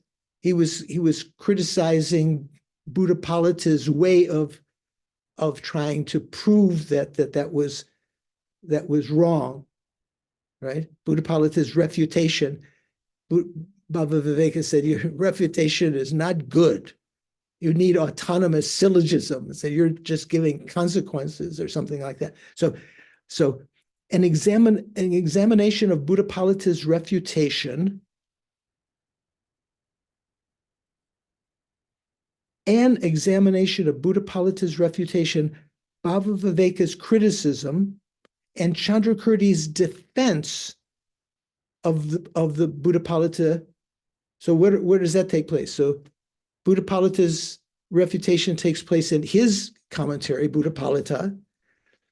Bhavaviveka's criticism of that is in his commentary to the fundamental wisdom, and he says, oh, some guy, he doesn't name Buddhapalita particularly, right, John or Paul? He just says some guy, some misinformed person has these. And then Chandrakirti's defense takes place in the Prasanapada. In the Prasanapada, Chandrakirti is looking at what Buddhapalita said and how Bhavaviveka criticized him, and then coming to Buddhapalita's defense. Okay, so an examination of Buddhapalita's refutation, Bhavaviveka's criticism, and Chandrakirti's defense of Buddhapalita reveals central differences between the two divisions of the Madhyamika, the Prasangika, founded by Buddhapalita / Chandrakirti. So sometimes we say Buddhapalita is kind of like the founder of the Prasangika, but he didn't use that terminology. More recognized Chandrakirti, but Chandrakirti would say Buddhapalita was the first one who recognized this correctly. The difference between the Prasangika and the Svatantrika that was founded by Bhavaviveka. So first of all, the Samkhya position, we talked about this before when we talked about self-arising, right? The cause of a barley shoot is a barley seed. That's one of the causes. That's sort of like its substantial cause, right? The cause of a barley shoot is a barley seed, and its minor causes, its cooperative causes, are water, manure, or let's say fertilizer, and so forth. So forth would mean the right season, warmth, and so forth. The nature of the cause and of the minor causes is partless. The nature of the cause and of the minor causes is partless. And thus the nature of the seed and the nature of the water and of the manure and the nature of the water is the nature of the seed and of the manure and so on. For these causes have a common effect. So that was one detail that we didn't mention so much before, that the subsidiary causes, the cooperative causes, also are of the same nature as the fundamental cause. Then he continues, the barley shoot, the sprout, exists at the time of the barley seed. This is sounding familiar, right? The barley shoot, barley sprout exists at the time of the barley seed because the barley shoot, the barley sprout, abides in the nature of its causes at the time when they were still causes and when the effect or manifestation has not yet been produced. This is that special Samkhya tenet when we're talking about prakriti, that because they all share that same nature, the effect, the barley sprout or barley shoot, exists at the time of its causes. For example, a pot exists in the nature of the clay for Samkhya. Therefore, the nature of the causes and the nature of the effect are one and thus are each other. Natures are each other. Making sense so far? This is not new, but it's just giving it a little bit of perspective here. Though some Samkhyas speak not of production, but of manifestation. Remember, we talked about two kinds of Samkhyas that talked about not production, but it wasn't being produced, it was just being manifested from the unmanifest state. So although some Samkhyas speak not of production, but of manifestation, the relationship of oneness of the nature and the manifestation is the same as with the producer and the produced, or cause and effect. We'd gone over that before also. Buddhapalita flings consequences at the Samkhya's assertion. First, he sets the thesis. Things are not produced from their own entities, which is a Samkhya sort of, that's what they accept, right? Things are produced from their own entities. They are produced from self. I've got that highlighted there. I don't know if it shows up on your PDF, because that's his thesis. He sets the thesis. Things are not produced from their own entities. Then, in answer to anyone's wondering what fallacies, what absurd consequences there are in asserting production of something from that which is of the same nature, he gives a brief refutation in the form of two consequences. There are fallacies, there are consequences that their reproduction would be senseless, pointless, meaningless, however you want to translate that, donme. And not only that the reproduction would be endless. So see there, he has the word reproduction or production again. Buddhapalita's actual words are, so he's got it in quotations here, things are not produced from their own entities because their production again would be just senseless. Well, see there, he's got again in parentheses. So Buddhapalita himself didn't say again there, but later on in his text also is implied that it's just not talking about production, but a production again. Things are not produced from their own entities because the production again would be just senseless, and because production would be endless.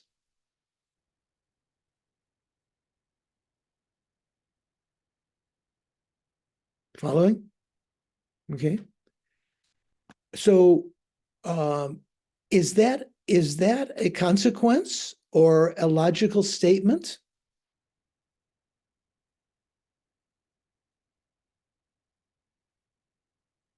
John can't see it written down, so it's probably hard to hold in his mind. Suvash, what do you think? Is that a syllogism, or is that a consequence, or what? Things are not produced from their own entities because their production, again, would be just senseless, and because production would be endless.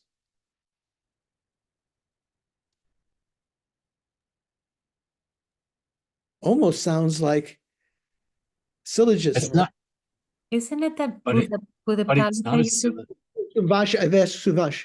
Yeah, he's, I mean, it seems this is the, it's the way he flings the consequence, right? So he flings a consequence over here. So it's a consequence. It is stated as a consequence. Not a consequence because it doesn't have the word consequence in it. It doesn't have the word it follows. So the next sentence says, the way he flings the consequence that reproduction would be senseless is, it follows.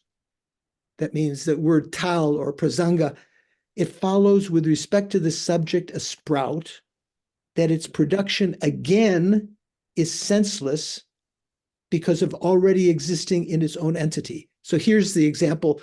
In the earlier statement, there was not the word again, but here, when he actually makes the syllogism, actually makes the consequence, he has the word again. It follows, or you could say, with respect to the subject, a sprout, it follows, or there is a consequence that its production again is senseless because of already existing in its own entity. The Samkhya, however, holds that what is existent but unmanifest must be made manifest. Therefore, the Samkhya might answer that it is not, there's no pervasion, it is not entailed by something's already existing in its own entity, that production again is senseless. If they're talking about manifestation.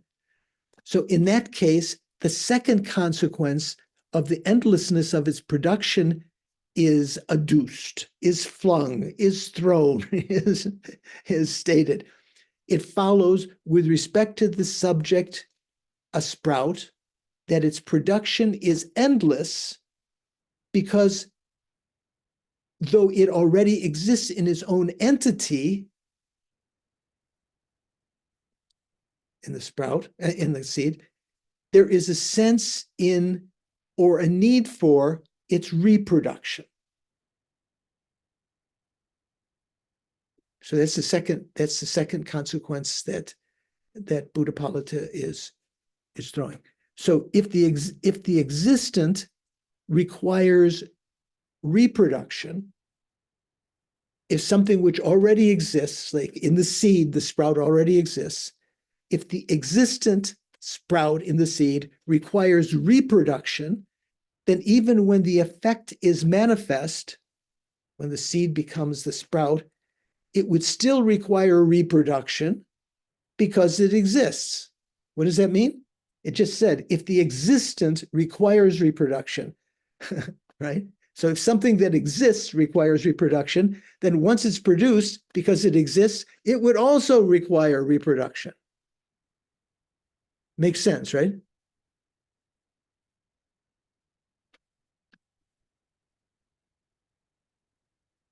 And so some people are chuckling because it probably doesn't make sense to them. Rocio, are you following? No?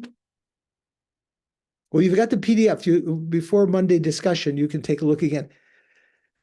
If the existent requires reproduction, this is the Sankhya position. If something the sprout exists in the seed, right? They say. So if that which exists requires reproduction, Why does it say reproduction? Because it must have been produced in this, to be in the seed, it must have been produced before, right? If it requires reproduction, then even when the effect is manifest, when that seed becomes the sprout and it is in a manifest form, it still would require reproduction again because of the fact that it is an existent thing. And it just said at the beginning, if an existent requires reproduction. Buddhapalita says, the production again of things already existent in their own entities is purposeless. How have we translated that? Pointless, senseless, right? The production again of things already existent in their own entities is purposeless. If, though existent, they are produced, they would never not be produced. So they would continue being produced. The Samkhya holds, their position is that that which has already been manifested need not be produced. The Samkhya holds that that which has already been manifested need not be produced. So that means when it was unmanifested, it had to be produced. But that's, once it's manifested, it doesn't have to be produced. The Samkhya holds that what has already been manifested need not be produced. So once the sprout is there, there's no sort of absurd consequence that it has to be produced again. Therefore, the Samkhya might again answer that there is no entailment, there's no pervasion, this absurd consequence. However, the Samkhya answer does not hit the mark, for by switching from the vocabulary of production to the vocabulary of manifestation, the Samkhya cannot escape inquiry about whether the manifestation exists at the time of its unmanifested state. This is we've all talked about this before, and even then it was maybe unclear. And of course, great logicians have debated about this for a long time. So you shouldn't feel, sort of like low self-esteem because you don't get it. You have to, in order to grok it, you have to think about it again and again, okay? So if the Samkhya says that the manifestation does not exist at the time of the unmanifest state, so what does that mean? If the manifestation of the sprout doesn't exist at the time when it was unmanifest in the seed, the Samkhya would fall into his view that all products, although formally existent, are manifested by causes because the manifestation would not exist at the time of the unmanifest state. Therefore, he might accept that the manifestation existed from the time of its unmanifested state. He would be saying that it is not entailed by the manifestations existing at the time of its unmanifest state, that it would not be reproduced again. Then the consequence of endlessness is flung. We've mentioned this before. It follows that the subject, a manifestation that its production is endless, a manifestation. So it's unmanifest, then it becomes manifest as a sprout. It follows about the subject of manifestation that its production is endless, though it exists from the time of its unmanifest state, it has a need for production again.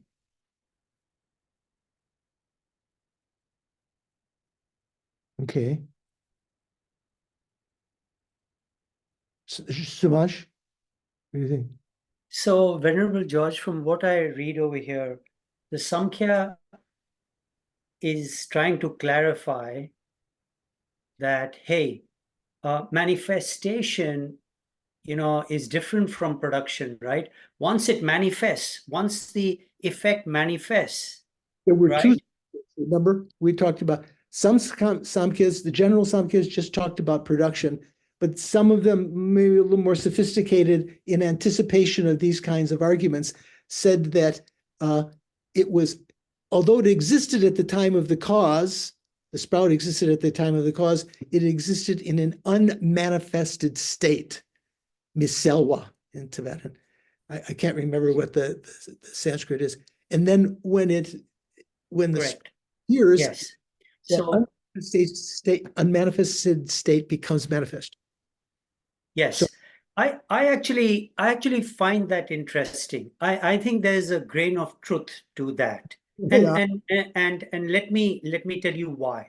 Okay. Yeah. Why- Yeah. Okay. Okay. You see, tomorrow's sunrise is an effect. It has not manifested. Right. But if I look at the conditions today, right, and do mathematical calculations, embedded in that, I can come out with the answer to say exactly when the sunrise will happen tomorrow morning. If there is not an asteroid. Okay. So Wait. If there is not an asteroid that destroys the Earth and the solar system, so you can't say. So also the Vaibhashikas also have something called prapti. John or Paul, do you know what prapti is? Topa. Acquisition. Yeah, acquisition, obtainment, something like that. So that of the non-associated compositional factors, I think that 14 or 22, one of them, that means that something, even though it hasn't manifested yet, you've attained it in a potential state. This is very much like that, what you're talking about right now, that, we have all the causes for the sunrise tomorrow, but it's not definite that it's going to come.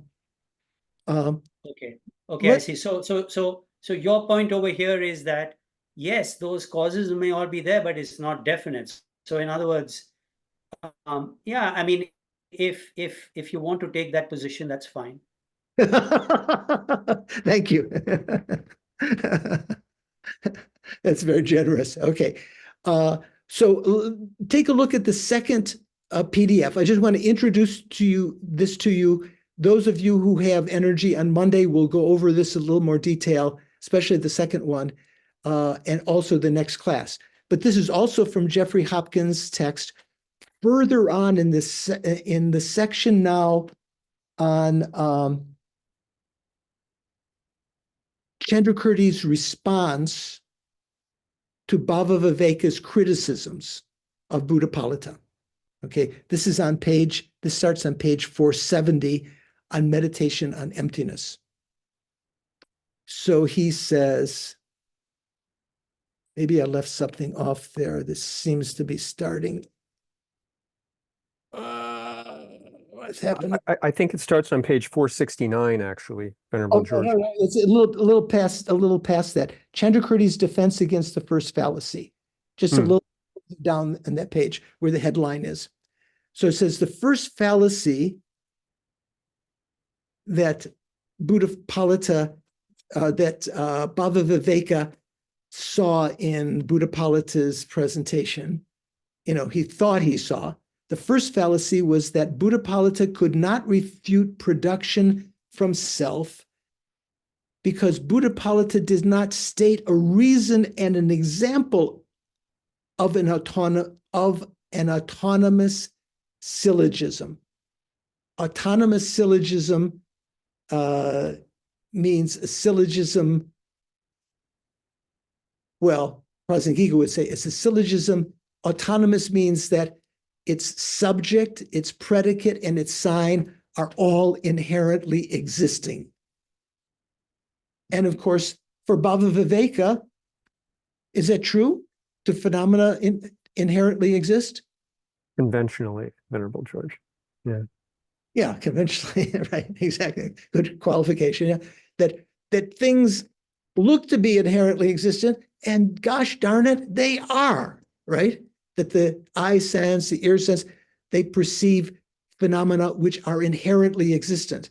Prasangika says, no, they do appear to be inherently existent, but they are not inherently existent. So there's a big difference there. The first fallacy was that Buddhapalita could not refute production from self because Buddhapalita did not state a reason and an example of an autonomous syllogism. Chandrakirti's answer, and you notice that because the PDF is from the book has some faults, it says Chandra KFR, right? That F should be a long I. Anyway, so Chandrakirti's answer is that though through disputation, through debate, with the contradictory consequences, with contradictory consequences, an opponent can be indeed come to accept that there is no production from self. This is the Chandrakirti's sort of elucidation of the Prasangika.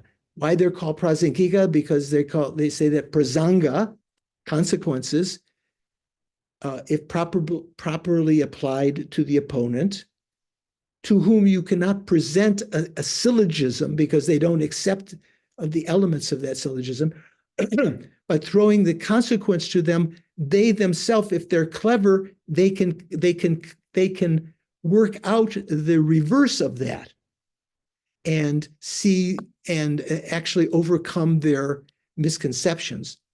Chandrakirti's answer is that through disputation, through debate with contradictory consequences, an opponent can indeed come to accept that there is no production from self.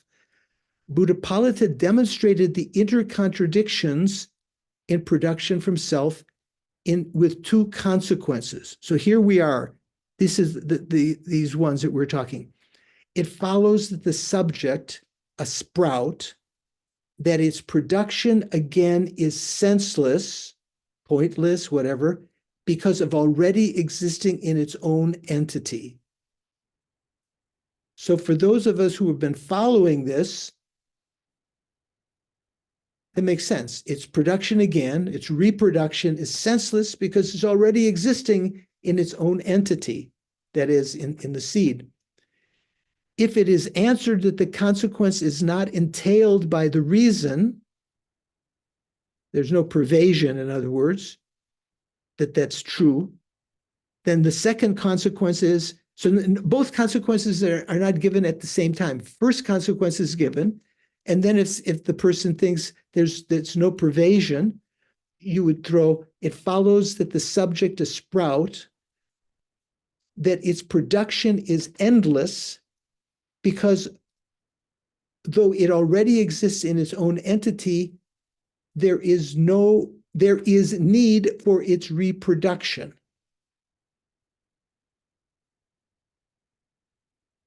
So this is being material that we mentioned before, but now this is a mention in the context of Chandrakirti's defense of Buddhapalita. Just let me read a little bit more and then we're finished. The opponent can perceive that these consequences contradict his tenets. The Samkhya opponent can perceive that these consequences contradict the Samkhya tenets because a Samkhya asserts or has a tenet that production again into a manifest state is sensible, even though the Samkhya does not assert that the production again of the already manifest is sensible.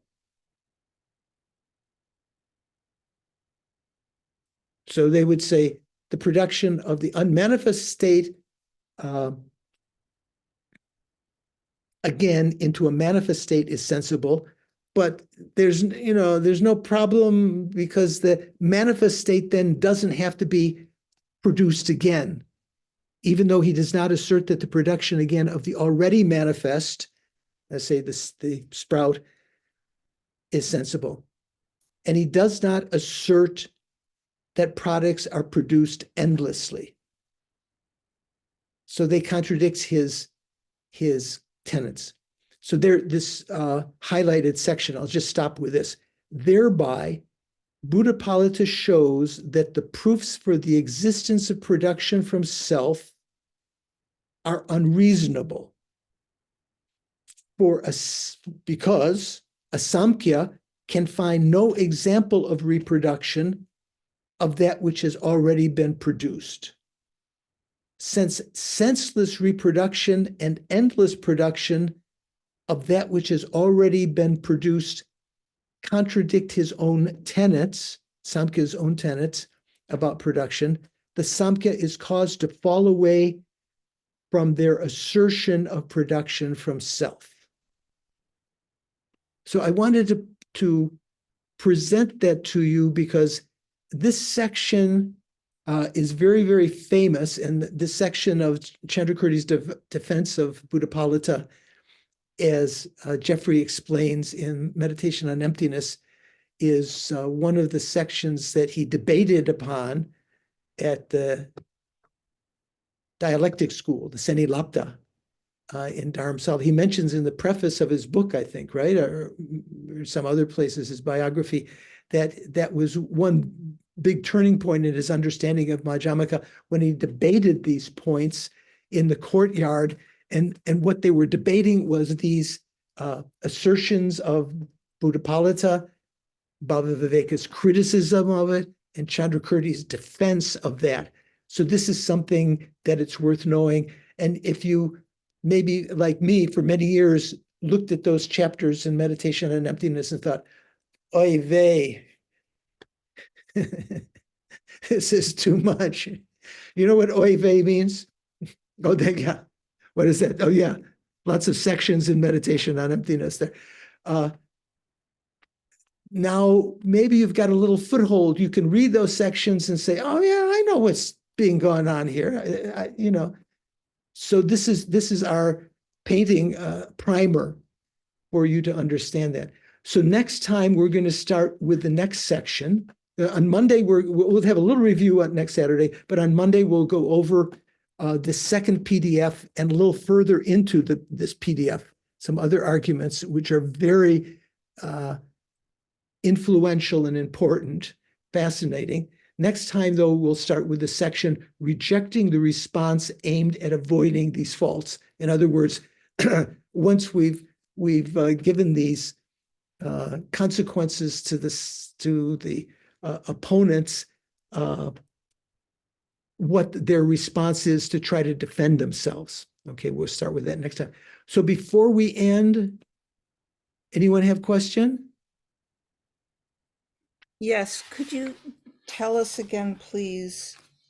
The section we'll start with next time. I am not finding anything which has all of the words you just said. I'm finding rejecting that response and a specific refutation of arising from other. No, that was my explanation. That's the title is Rejecting the Response Aimed at Avoiding These. That's just at the end of today's reading. Bottom of page 212. Right, she has the PDF. So Is that rejecting objections raised against the refutation? Rejecting the response. You can search in the PDF. I mean, book. If you just say rejecting the response aimed, you'll be able to find it. This has two parts: the response aimed at avoiding these faults and to rejecting that response. Okay, so we'll start there next time. A couple of people were missing today for various reasons. I think Karen and David are off seeing relatives. Richard, I don't know, probably has some musical thing going on. He's usually here. So any last question before we end? So thank you. Let's dedicate our the virtues that we created, the merits and the collection of wisdom. Due to these virtues, may I quickly become a Guru Buddha and lead all migrators without exception into that enlightened state or into that state, Dei Sala. May the supreme precious bodhicitta that has not arisen arise and grow, and may that which has arisen not diminish, but increase mo and mo, more and more. And hopefully soon Lama Zopa will be with us again, his reincarnation, peerless teacher and assembly of bodhisattvas, Shravakas, Pratika Buddhas, the conqueror Losang Drakpa, Lama Tsongkhapa, who is a spiritual father, and his two sons, Gyaltsab and Kedub, together with your lineages, all the objects of refuge of the infinite realms, please bestow upon us now the virtue and goodness to accomplish this prayer. In holding and spreading the Muni's precious and complete teachings, you, Lama Zopa, through explanation and practice, wore the armor of patience that is never discouraged. Incomparable, venerable Guru, to you I make request, sole gateway through which all benefit and happiness emerge, while striving exclusively for the welfare of the conqueror's teachings and for mother migrating beings, living beings, you suddenly departed to peace. You passed away. And at this, I lost hope. I was bereft. Nevertheless, through the undeceiving truths of the oceanic blessings of the three jewels and the great waves of the bodhicitta of the bodhisattvas, may the smile of a new reincarnation swiftly beam in glory for us fortunate disciples. Finally, you who are my eyes for viewing all the infinite scriptures, supreme gateway for the fortunate ones traveling to liberation, engaging with skillful means moved by mercy, means both love and compassion, illuminating spiritual friends, please live long and stable lives.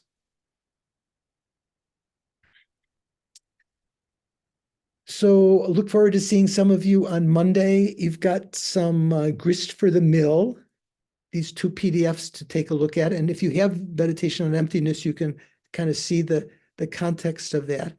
We had some PDFs before from this section, and you'll see if you put them together, they'll make a sort of like a continuous whole. But I'll see you, hopefully see all of you next Saturday, and those that we're missing today. So take care. Be careful. Thank you, Venerable Venerable George. George. Happy Memorial Day, Monday. Yes, Thank you, Venerable George. And happy Sakadawa month. yes. The Happy rest of Sakadawa. Yeah. also Happy Sakadawa. take care. Ciao. Ciao. Thank you, Snee.